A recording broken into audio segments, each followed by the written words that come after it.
എക്സലിലെ VLOOKUP formula ഉപയോഗിച്ചുകൊണ്ട് 2-way lookup ചെയ്യുന്നത് എങ്ങനെയെന്നാണ് ഈ വീഡിയോയിൽ നമ്മൾ ഡിസ്കസ് ചെയ്യുക.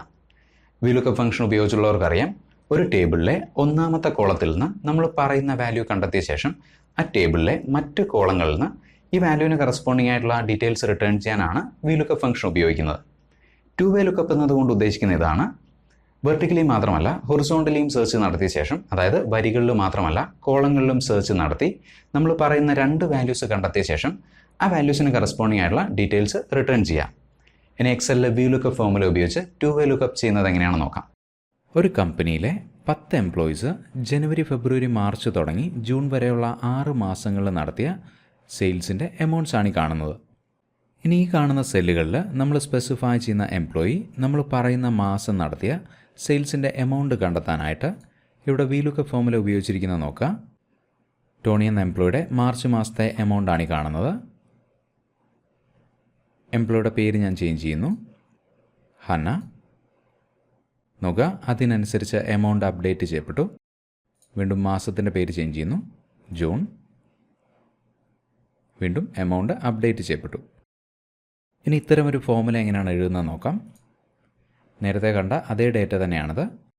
ആദ്യം ഈ കാണുന്ന സെല്ലിൽ എംപ്ലോയീസിൻ്റെ പേരുകൾ കണ്ടെയ്ൻ ചെയ്യുന്ന ഒരു ഡ്രോപ്പ് ഡൗൺ ലിസ്റ്റും, അടുത്ത സെല്ലിൽ മാസങ്ങളുടെ പേരുകൾ കണ്ടെയ്ൻ ചെയ്യുന്ന ഒരു ഡ്രോപ്പ് ഡൗൺ ലിസ്റ്റും ക്രിയേറ്റ് ചെയ്യാനായിട്ട് ഈ സെല്ല് സെലക്ട് ചെയ്യുന്നു.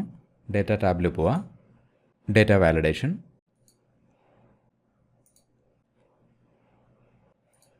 ലിസ്റ്റ്, സോഴ്സ് എന്ന ലേബലിന് നേരെയുള്ള ഈ ഇൻപുട്ട് ബോക്സിൽ ക്ലിക്ക് ചെയ്യുക. എംപ്ലോയീസിൻ്റെ പേരുകൾ കണ്ടെയ്ൻ ചെയ്യുന്ന സെല്ലുകൾ സെലക്ട് ചെയ്യുക.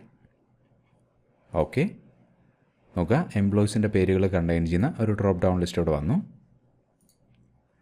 മാസങ്ങളുടെ പേരുകൾ കണ്ടെയ്ൻ ചെയ്യുന്ന ഡ്രോപ്പ് ഡൗൺ ലിസ്റ്റ് ക്രിയേറ്റ് ചെയ്യാനായിട്ട് ഡേറ്റ വാലിഡേഷൻ, ലിസ്റ്റ്, മാസങ്ങളുടെ പേരുകൾ സെലക്ട് ചെയ്യുന്നു. ഓക്കെ, ഇനി ടോണി എന്ന എംപ്ലോയിയുടെ ഫെബ്രുവരി മാസത്തെ സെയിൽസ് എമൗണ്ട് കണ്ടെത്താനായിട്ട് ഫോർമുല ബാറിൽ equal VLOOKUP function bracket open ചെയ്യുക. VLOOKUP ഫംഗ്ഷനുള്ളിലെ ഒന്നാമത്തെ ആർഗ്യുമെൻ്റ് ലുക്കപ്പ് വാല്യൂ, എംപ്ലോയിയുടെ പേരാണ് ലുക്കപ്പ് വാല്യൂ, കോമ, രണ്ടാമത്തെ ആർഗ്യുമെൻ്റ് ടേബിൾ അറേ, ടേബിളിലെ കോളം ഹെഡേഴ്സ് ഒഴിച്ചുള്ള സെല്ലുകൾ സെലക്ട് ചെയ്യുക, കോമ, മൂന്നാമത്തെ ആർഗ്യുമെൻ്റ് കോളം ഇൻഡെക്സ് നമ്പർ. ഇവിടെ നമ്മൾ മാച്ച് ഫംഗ്ഷൻ ഉപയോഗിക്കുന്നു. മാച്ച് ബ്രാക്കറ്റ് ഓപ്പൺ ചെയ്യുക. മാച്ച് ഫംഗ്ഷനുള്ളിൽ ഒന്നാമത്തെ ആർഗ്യുമെൻ്റ് ലുക്കപ്പ് വാല്യൂ, മാസത്തിൻ്റെ പേരാണ് ലുക്കപ്പ് വാല്യൂ, കോമ, രണ്ടാമത്തെ argument lookup array.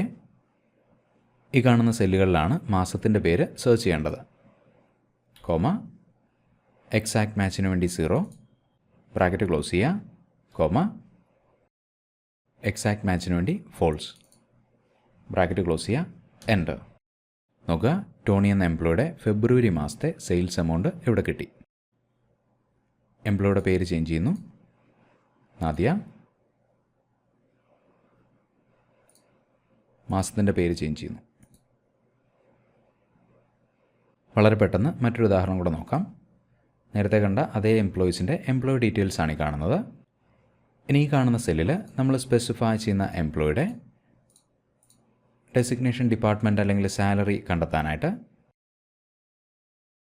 Equal VLOOKUP bracket open ചെയ്യുക, lookup value, comma, table array, comma, match function bracket open ചെയ്യുക, ലുക്കപ്പ് വാല്യൂ.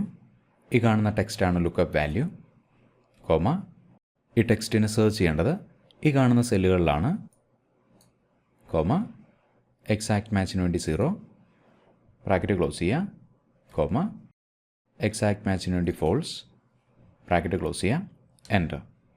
നോക്കുക, ടോണിയുടെ department നമുക്കിവിടെ കിട്ടി. സാലറി, ഡെസിഗ്നേഷൻ, എംപ്ലോയിയുടെ പേര് ചേഞ്ച് ചെയ്യുന്നു, അഫ്താബ്.